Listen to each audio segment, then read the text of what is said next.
देखिए भाई, तो लास्ट लेक्चर में हम लोगों ने क्या डिस्कस करा था, हमने ये डिस्कस करा था कि अगर दो प्लेन मिरर थीटा डिग्री पर रखे हो तो इस ऑब्जेक्ट की कितनी इमेजेस बनाएंगे। तो मैंने कहा था ये रटने वाली चीज़ है, फार्मूला लिखा दिया जाता है आपको, आप रट लेते हो, आप आंसर लगा के चले आते हो, है ना। फिर मैंने कहा था कि नहीं, अभी मैं एक ऐसा क्वेश्चन आपको कराऊंगा जो आप लोग कर सकते हो, देख सकते हो कि कैसे हो रहा है। तो उसमें कहा था कि दो प्लेन मिरर 90 डिग्री पर रखे हुए हैं और ये कोई ऑब्जेक्ट है, ये इसकी कितनी इमेज बनाएगा, ठीक है। फिर मैंने कहा था कि मैं आपको अगले लेक्चर में ये बताऊंगा कि इसके फॉर्मूले से आप लोग इसको कैसे ड्राइव कर सकते हो। देखो, तो मैं एक जनरल बात करता हूँ, मैं ये कह रहा हूँ कि मैंने क्या किया कि दो प्लेन मिरर जो है वो कितने पर रखे हुए हैं, वो थीटा डिग्री पर रखे हुए हैं और मुझे निकालना है क्या, नंबर ऑफ इमेजेस कितने होंगे। तो देखो, वैसे तो एंट्रेंस की चीज़ है ये, ठीक, लेकिन मैं आपको रेगुलर में इसलिए पढ़ा रहा हूँ क्योंकि एक दिन आएगा कि आप एंट्रेंस भी दोगे, ऐसा तो नहीं कि एंट्रेंस नहीं दोगे। तो इसमें जो सबसे पहला आप लोग काम करोगे वो ये करोगे बेटा कि आप m कैलकुलेट करोगे, और m क्या है, m है 360 बाई थीटा, ठीक है। m क्या है, 360 बाई थीटा। पहला काम, पहले ये कैलकुलेट किया।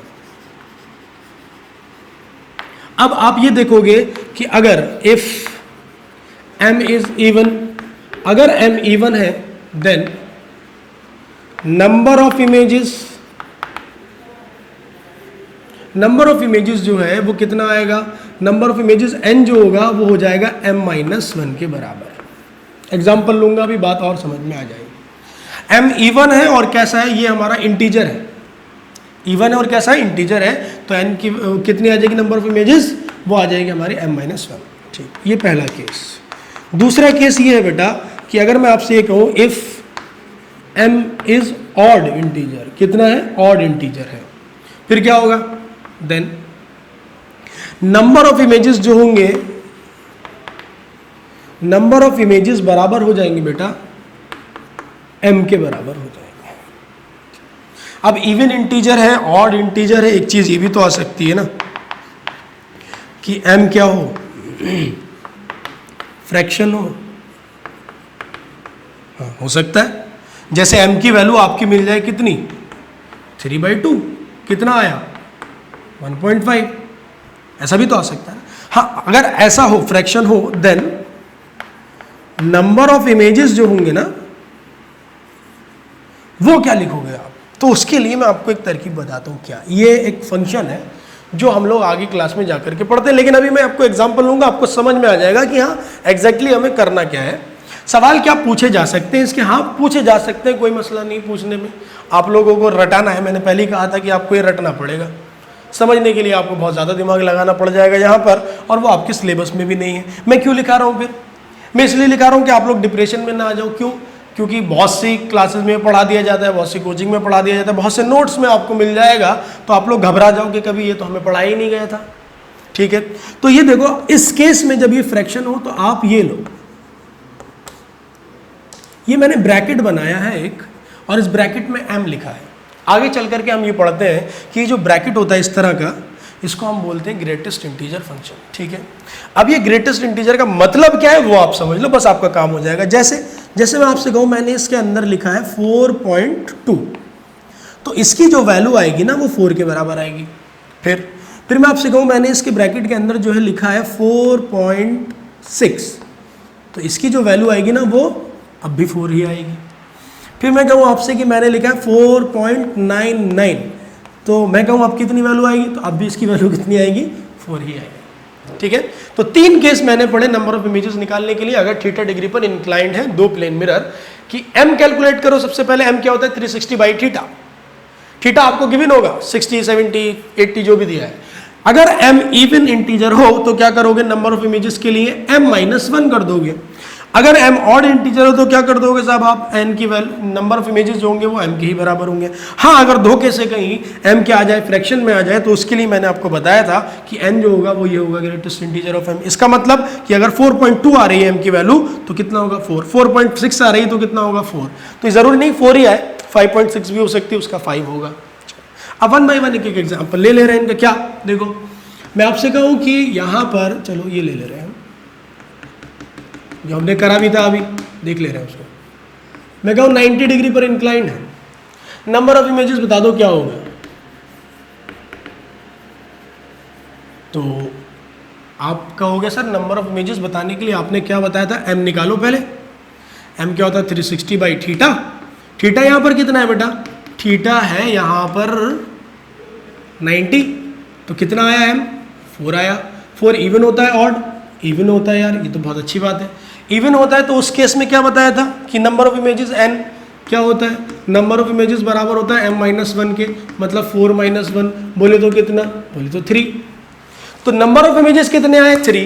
क्या हमने ये जो सवाल अभी लास्ट में करा था तो क्या उसमें भी 3 आया था, हाँ 3 आया था, देखो आया फॉर्मूले से। अब आगे एक सवाल करते हैं, क्या मैं आपसे ये कहूँ कि दो प्लेन मिरर ये 40 डिग्री पर इंक्लाइंड है, find number of images. Number of images बता दो बेटा क्या होगा। तो आप कहोगे नंबर ऑफ इमेजेस बताने के लिए फिर से वही करना है, पहला काम क्या है m निकालना है, और m क्या होता है साहब, m होता है 360 बाई थीटा, और यहाँ थीटा की वैल्यू कितनी बेटा 40, तो कितना आया 9। अच्छा 9 क्या है, इवन या ऑड, आप कहोगे ये ऑड है। और जब m की वैल्यू ऑड आती है तो नंबर ऑफ इमेजेस क्या हो जाते हैं, n is equal to m, m के ही बराबर होते हैं। तो यहाँ नंबर ऑफ इमेजेस जो हो गए बेटा वो कितने हो गए, वो 9 हो गए। समझ में आया। दो केस हमने कर लिए, एक फ्रैक्शन वाला रह गया, वो भी कर ले रहे, इसी में कर दे रहा हूँ। मैं आपसे कहूँ कि दो प्लेन मिरर है और वो 80 डिग्री पर इंक्लाइन है, ठीक। Find number of images, find number of images, क्या होंगे भाई नंबर ऑफ इमेजेस बता दो। तो पहला काम m कैलकुलेट करना है। m क्या होता है भाई 360 बाई थीटा, तो थीटा कितना है, थीटा 80 है, उड़ा दो, कितना आया 4.5। अच्छा 4.5 क्या है, इवन या ऑड, आप कहोगे सर ये तो फ्रैक्शन आ रहा है हमारा, इवन ऑड, ये हमारा क्या है फ्रैक्शन है, इंटीजर तो है नहीं, ये फ्रैक्शन आ गया हमारा, ठीक। जब फ्रैक्शन होता है तो आप नंबर ऑफ इमेजेस क्या लिखते हो, ग्रेटेस्ट इंटीजर, यानी कि ये ब्रैकेट में m लिख दिया, मतलब ब्रैकेट में कितना लिखोगे 4.5। अगर ब्रैकेट में 4.5 लिखा है तो इसका कितना आएगा 4 आएगा। तो नंबर ऑफ इमेजेस कितने आ गए बेटा 4 आ गए। ये लास्ट वाला केस हो गया। तीनों केस हमने पढ़ लिए। हालांकि अभी तक जो पूछा गया है आप लोगों से वो सिर्फ 90 वाला पूछा गया, क्यों, क्योंकि ये अभी आपकी रेंज में है, ठीक है। इसका एक्सपेरिमेंट आपको करवाया गया है 8th क्लास में। कहाँ करवाया गया, 8th क्लास में पूछा गया आप लोगों से, 11th एंड 12th में पूछ लिया, ठीक है। तो बोर्ड के साथ साथ कुछ ये नॉलेज होनी भी मुझे ज़रूरी। मैं ये नहीं कह रहा हूँ कि आप ये फॉर्मूले रट लो, मैंने बस लिखा दिया, आपकी मर्जी, आप इसको रटो या मत रटो। सवाल अगर आ गया तो मैक्सिमम अगर आएगा तो इस पे आएगा, क्योंकि ये आपकी रेंज में है। अगर इस पर आ जाए तो ऐसे कर लेंगे, कोई दिक्कत नहीं है।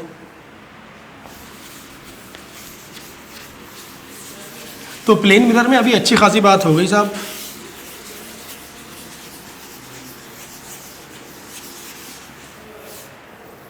एक लास्ट सवाल इसमें हम और कर ले रहे हैं प्लेन मिरर में। क्या, ये एक प्लेन मिरर है और ये एक वॉच है। इस वॉच को हम लोग बोल देते हैं एनालॉग वॉच। एनालॉग वॉच का मतलब जिसमें सुइयां दे रखी हो। क्या दे रखी हो, सुइयां दे रखी हो, ये इस तरह से, ये एनालॉग वॉच है, ठीक है। तो सवाल ये था आपका कि इस एनालॉग वॉच, ये मैंने एक एग्जांपल ले लिया, सवाल देख लो क्या है। इस एनालॉग वॉच में यहाँ जो टाइम हो रहा है उस टाइम को हमने बोल दिया कि ये हो रहा है 4:20। कितना हो रहा है 4:20। इस एनालॉग वॉच की बात कर रहा हूँ। कभी आप समझो कि डिजिटल वॉच है उसमें 4:20 हो रहा है तो घंटे में भी, सॉरी मिरर में भी कितना दिखेगा, इतना ही दिखेगा। एनालॉग वॉच का मतलब जे वाली जो हम पहन रहे हैं, ठीक है।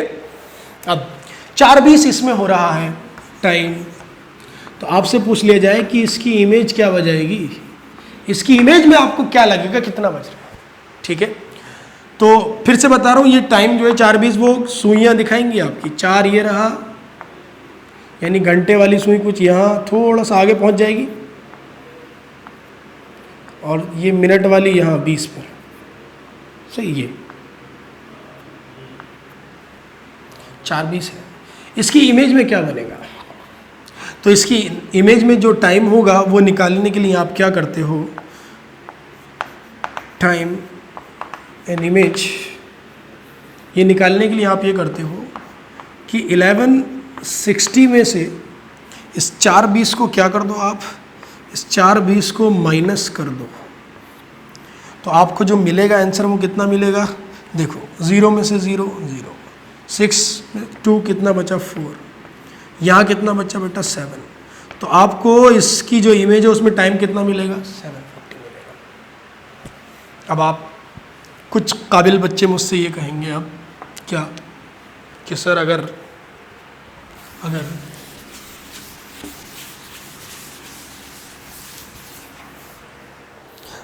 हम ये कह दें सर कि टाइम जो है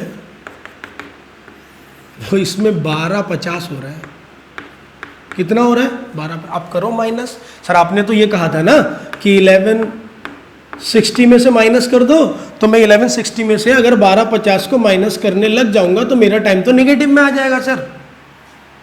हाँ, तो अगर 12:50 दे रखा है ना, मतलब 12 के जब भी ऊपर जाऊंगा मैं, ठीक, तो मैं या 12 तक भी अगर जाऊंगा तो उसका मतलब है मैं इसको 0 0 लिखूंगा और इसके बाद जो भी टाइम है उसको 50 लिखूंगा।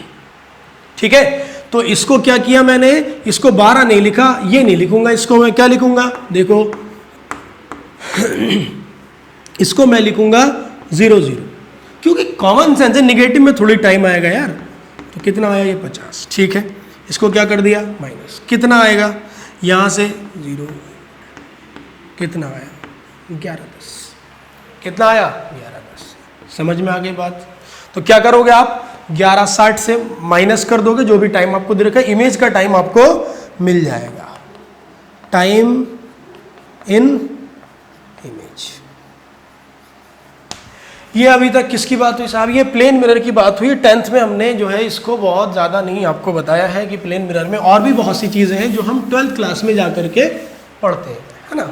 ठीक, ये प्लेन मिरर से आपसे जो क्वेश्चन पूछे जा सकते हैं वो है, नोट कर लो इसको।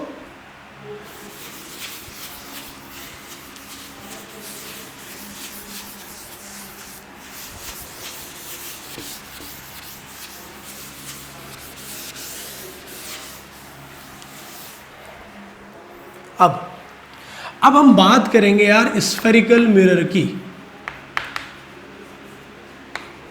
मेनली 10th क्लास में आपको स्फेरिकल मिरर ही पढ़ाया गया है। प्लेन मिरर के बारे में थोड़ा सा बता दिया गया, लेकिन हमने कुछ ज़्यादा डिटेल में पढ़ लिया उसको, कोई नुकसान नहीं होगा उससे आपका। ठीक, स्फेरिकल मिरर या कर्व्ड मिरर भी इसको बोल देते हैं कभी कभी। स्फेरिकल मिरर क्यों कहा गया, इसको ज़रा सा देखते हैं। मान लीजिए ये एक स्फेयर है, हाँ स्फेयर, अगर नहीं लग रहा है ना तो लगा लो इसको कि हाँ ये स्फेयर है। ठीक, वैसे गंदा सा बनाया मैंने। अब इस स्फेयर का सेंटर भी होगा, हाँ होगा। इस स्फेयर की कुछ रेडियस भी होगी, हाँ होगी। ठीक, मैंने क्या किया, मैंने इस स्फेयर का कुछ पार्ट जो है वो काटा और बाहर निकाल लिया। काट करके क्या कर लिया? बाहर निकाल लिया मैंने इसका पार्ट। तो मैंने इस पार्ट को काट करके बाहर निकाल लिया, ये अलग कर लिया इसको मैंने। ठीक है, तो ये पार्ट आपको जो दिखाई देगा वो कुछ ऐसे दिखाई देगा, कर्व्ड। ये मैं जो शो कर रहा हूँ लाइन से क्यों कर रहा हूँ? क्योंकि मुझे 2D में इमेज बनानी है इसकी, तो ऐसे दिखाई देगा आपको, एक ही लाइन ऐसे दिखाई दे रही होगी, वही मैंने दिखा दिया आपको यहाँ पर। ठीक है, तो ये हमने काट करके बाहर निकाल लिया। अब हमने क्या किया कि इसका अगर मैं इस वाले पार्ट पर पॉलिश कर दूं तो रिफ्लेक्शन जो होगा वो यहां अंदर वाली साइड से होगा। ऐसे मिरर को बेटा हम लोग बोलेंगे कॉनकेव मिरर। क्या बोलेंगे? Concave mirror. ठीक, अच्छा, अगर मैं ये करूं कि मैं इसमें अंदर वाली सरफेस को पॉलिश्ड कर दूं तो रिफ्लेक्शन कहाँ से होगा? तो रिफ्लेक्शन यहाँ वाली सरफेस से होगा। ऐसे मिरर को हम लोग बोलेंगे बेटा क्या? Convex mirror.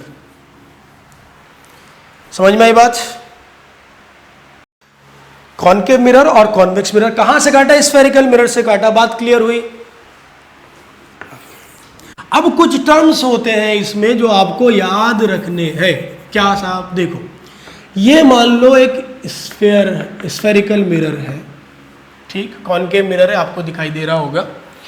तो इसमें मैंने इसको जिस मिरर से काट के बाहर निकाला है, उस मिरर का जो जिस स्फेयर से काट करके इसको बाहर निकाला है, उसका जो सेंटर होता है इसको हम लोग बोलते हैं सी, और सी होता है centre of curvature. Centre of curvature. आपसे पूछ लिया जाए ये क्या होता है? It is the centre of sphere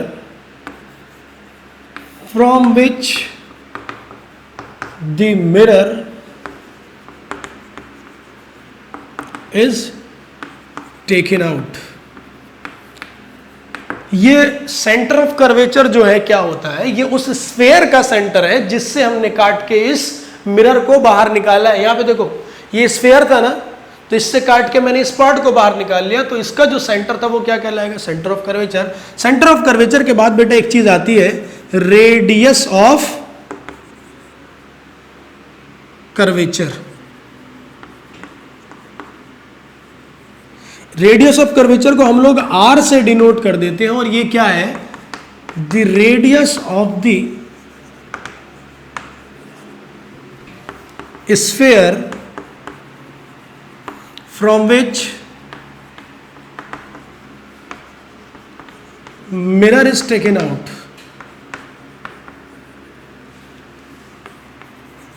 ठीक है, ये वो रेडियस हो गया, रेडियस ऑफ कर्वेचर। ठीक है, फिर यहां पर इसका एक मिडिल पॉइंट होता है मिरर का। क्या होता है? Middle point. इस मिडिल पॉइंट को हम लोग बोलते हैं बेटा P, यानी पोल। इसको P से डिनोट कर देते हैं। सही है। आगे जब मैं हायर क्लास में जाऊंगा, 12th क्लास में जाऊंगा, तो इसका मतलब कुछ और पढ़ूंगा। अभी फिलहाल इतना पढ़ूंगा कि ये इसका मिडिल पॉइंट है।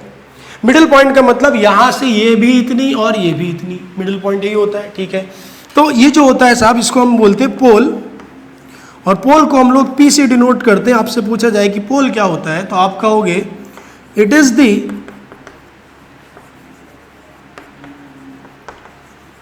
Middle point of the mirror. चलिए, बहुत अच्छी बात। तो मुझे सेंटर ऑफ कर्वेचर पता चल गया, रेडियस ऑफ कर्वेचर पता चल गया, पोल पता चल गया। अब इसके अलावा और कौन सा टर्म होता है वो भी देख ले रहे हैं। मैं इसको रब कर दे रहा हूं। इसके अलावा एक टर्म होता है बेटा, प्रिंसिपल एक्सिस। क्या चीज? प्रिंसिपल एक्सिस क्या होता है, इसको देख ले रहे हैं। It is the line passing from center of curvature and pole, या joining center of curvature and pole। तो यहां पर लिख दे रहा हूं मैं, it is the line passing center of curvature and pole। तो यहां जो वो लाइन है वो ये है जिसको मैं अभी यहां शो कर रहा हूं, ये इसको बोलेंगे प्रिंसिपल एक्सिस। तो कितने टर्म हो गए हमारे पास? सेंटर ऑफ कर्वेचर हो गया, रेडियस ऑफ कर्वेचर हो गया, पोल हो गया, और क्या हो गया बेटा? Principal axis. ये किस में है? ये बात हो रही है बेटा किसकी? ये बात हो रही है हमारी स्फेरिकल मिरर की बात हो रही है। आप कहोगे सर आपने एग्जाम्पल तो कॉनकेव का लिया है, लेकिन हमें कॉन्वेक्स भी तो पढ़ना है। कोई बात नहीं, हम कॉन्वेक्स का भी ले ले रहे बेटा, लेकिन समझने वाली बात यह है कि कॉन्वेक्स मिरर का पोल तो उसका मिडिल पॉइंट ही होगा, ठीक, लेकिन इस मिरर का जो सेंटर ऑफ कर्वेचर होगा वो इस साइड होगा। होगा कि नहीं? क्यों? क्योंकि मैंने जिस स्फेयर से इसको काट के निकाला है, तो वो स्फेयर बेटा कुछ ऐसे इधर बनेगा, ऐसे करके ये बना दिया हमने स्फेयर। इससे काट करके कहीं निकाला होगा छोटा सा पार्ट, तो उसका जो सेंटर होगा बेटा वो इधर ही होगा ना, इधर तो नहीं होगा ना, क्योंकि जो स्फेयर मैंने जिससे इसको काट करके निकाला है बाहर, तो वो उसका सेंटर इधर ही होगा। ठीक, तो कॉन्वेक्स में सेंटर ऑफ कर्वेचर इधर की तरफ, ठीक। और ये जो प्रिंसिपल एक्सिस होगा, अब ये मैं इसको क्योंकि एक्सटेंड करूंगा तो पोल को मैं नीचे लिख दे रहा हूं। तो जो हमारा प्रिंसिपल एक्सिस होगा बेटा वो क्या होगा, वो लाइन होगी जो सेंटर ऑफ कर्वेचर और पोल से पास हो रही होगी। तो ये जो हो गया इसका वो क्या हो गया बेटा, ये हो गया प्रिंसिपल एक्सिस। मुझे लगता है ये चीजें आपको अभी क्लियर हुई क्या, कि स्फेरिकल मिरर क्या होता है, कॉनकेव मिरर क्या होता है, कॉन्वेक्स मिरर क्या होता है, और कॉनकेव और कॉन्वेक्स में सेंटर ऑफ कर्वेचर क्या होता है, रेडियस ऑफ कर्वेचर क्या होता है, पोल क्या होता है, प्रिंसिपल एक्सिस क्या होता है। ठीक है, इसके बाद एक चीज आती है बेटा, उसको हम लोग बोलते हैं फोकस। क्या बोलते हैं, फोकस। तो मैं इस चीज को यहां मिटा रहा हूं, आप लोग नोट कर लीजिएगा इसको, और बात करते हैं हम फोकस की कि साहब फोकस क्या होता है, किसमें, स्फेरिकल मिरर में फोकस क्या होता है।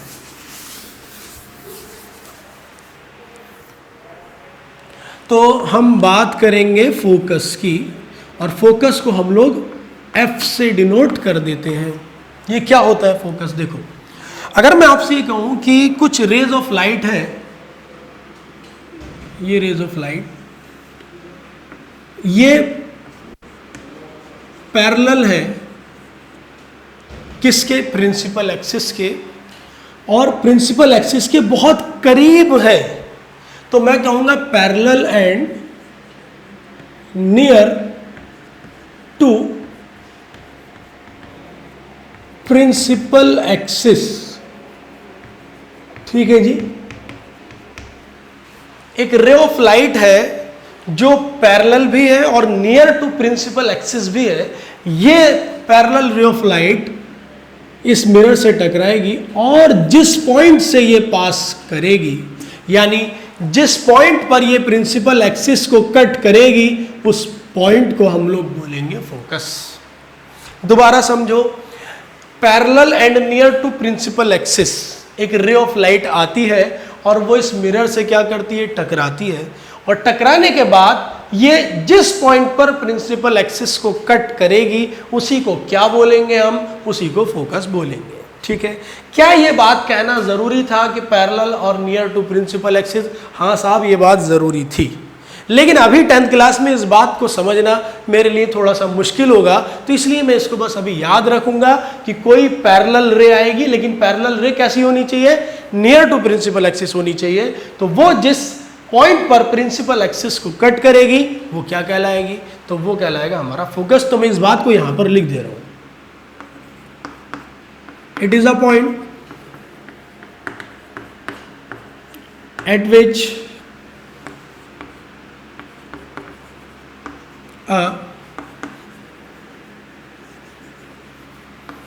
parallel and near to principal axis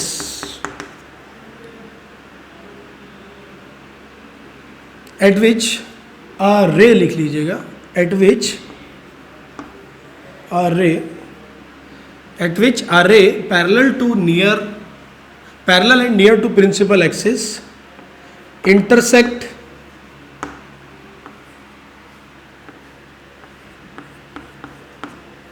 the principal axis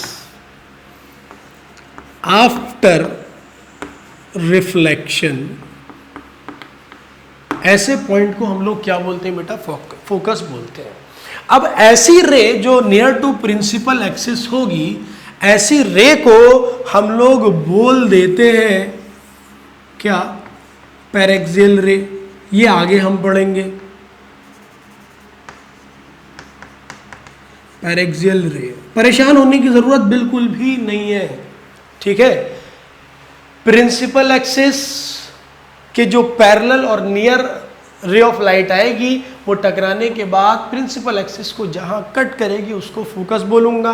10th में शायद ये बात बोली गई है आपको, ठीक है, लेकिन इस बात पे कोई ध्यान नहीं देता है कि भाई ये कहना जरूरी है कि नियर होगी। हाँ, ये जरूरी है कि वो नियर टू प्रिंसिपल एक्सिस होनी चाहिए। हम लोग क्या पढ़ते हैं 10th क्लास में, हम ये कहते हैं भाई क्या, कि एक ये प्रिंसिपल एक्सिस एक पैरेलल रे आ रही है और ये टकराने के बाद जहां पर कट करेगी उसको क्या बोलेंगे, फोकस।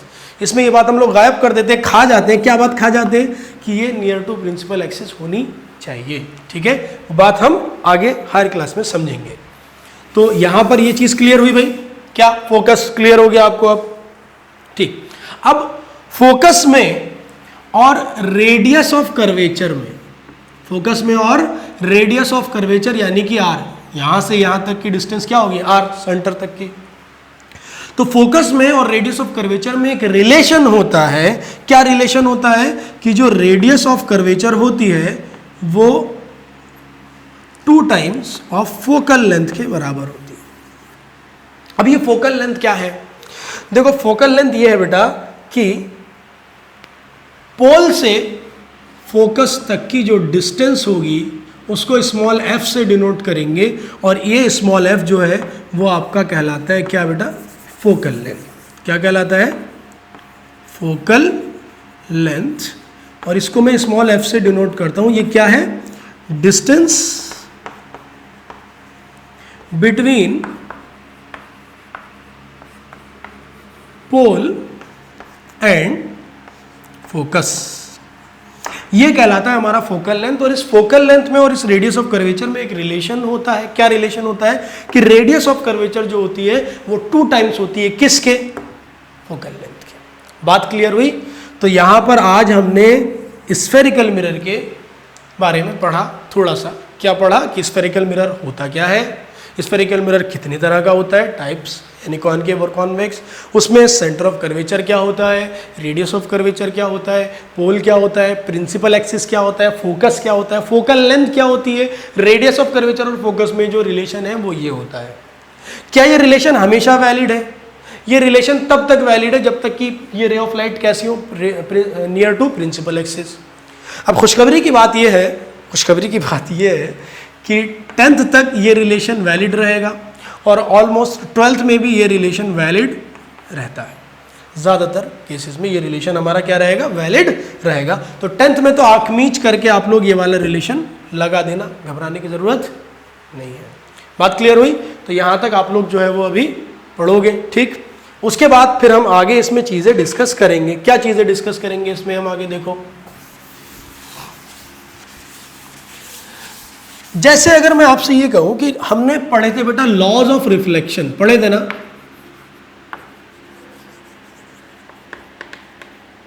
हाँ। तो क्या laws of reflection spherical mirror के लिए भी वैलिड है, हाँ वैलिड है। Laws of reflection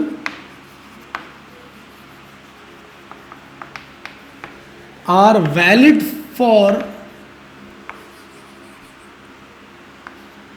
spherical mirror also, इनके लिए भी वैलिड है, ठीक है। अब कुछ बातें आपको याद रखनी है। क्या याद रखनी है, देखो यह है आपका पोल, यह है सेंटर ऑफ कर्वेचर, मैंने एक लाइन खींची, ये हो गया प्रिंसिपल एक्सिस। बात क्लियर है कि नहीं। अब एक रे ऑफ लाइट आती है और एक रे ऑफ लाइट जो है वो यहां पोल पर टकराती है, तो पोल से टकराने के बाद वापस जाती है। तो अगर आप गौर करो तो मैं यहां पर अगर टेंजेंट ड्रॉ कर दूं तो ये लाइन उसके परपेंडिकुलर है कि नहीं। अगर मैं यहां पोल पर एक टेंजेंट ड्रॉ कर दूं ऐसे, तो ये जो लाइन है यानी प्रिंसिपल एक्सिस, ये उसके परपेंडिकुलर होगा कि नहीं। तो ये जो है नॉर्मल बन गया, मतलब अगर ये वाला एंगल ऑफ इंसिडेंस हुआ थीटा, तो ये वाला एंगल भी क्या हुआ, ये वाला एंगल ऑफ रिफ्लेक्शन हुआ, तो ये भी कितना हो जाएगा, थीटा हो जाएगा। दूसरी चीज क्या है बेटा, दूसरी चीज ये है कि अगर रे ऑफ लाइट मान लो सेंटर ऑफ कर्वेचर से पास होती हुई किसी मिरर से टकराएगी, ठीक है। तो मैं ये जानता हूं, मैंने अगर थोड़ा बहुत सर्कल के बारे में पढ़ा होगा या नहीं भी अगर पढ़ा है तो आगे पढ़ोगे, उसमें ये बताया जाता है कि जो भी रेडियस होती है, क्या होती है, रेडियस, वो यहाँ से कितना एंगल बनाती है, परपेंडिकुलर होती है इसकी। कोई अगर मैं यहाँ टेंजेंट ड्रॉ कर दूँ तो क्या होती है, परपेंडिकुलर होती है। तो यहाँ अगर सेंटर से कोई लाइट आ रही है रे, मैं उसको रेडियस मान सकता हूँ ना, यहाँ से यहाँ तक, तो ये जो आएगी ये यहाँ पर जब गिरेगी तो क्या होगी बेटा, ये परपेंडिकुलर होगी। तो एक्चुअल में ये क्या हो रहा है, परपेंडिकुलर इंसिडेंस हो रहा है, नॉर्मल इंसिडेंस हो रहा है। तो नॉर्मल इंसिडेंस में होता क्या है बेटा कि लाइट रे जैसे जाती है चुपचाप ऐसे ही चली आती है। कब, जब सेंटर ऑफ कर्वेचर से पास हो रही है। क्लियर हुई बात। एक और बात इसमें मुझे याद रखनी है, क्या कि अगर कोई रे ऑफ लाइट फोकस से पास हो रही है, कहां से पास हो रही है, फोकस से, तो ये रिफ्लेक्ट होने के बाद क्या हो जाएगी, पैरेलल हो जाएगी। ठीक, और अगर कोई रे ऑफ लाइट पैरेलल है, वो तो मैं आपको ऊपर बता ही चुका था कि अगर कोई रे ऑफ लाइट पैरेलल है तो वो रिफ्लेक्ट होने के बाद कहां से पास होती है, वो फोकस से पास होती है। ये चीजें सब, ये कुछ चीजें हैं जो आपको याद इसमें रखनी है। ठीक है, बाकी इंशाअल्लाह अगले लेक्चर में हम लोग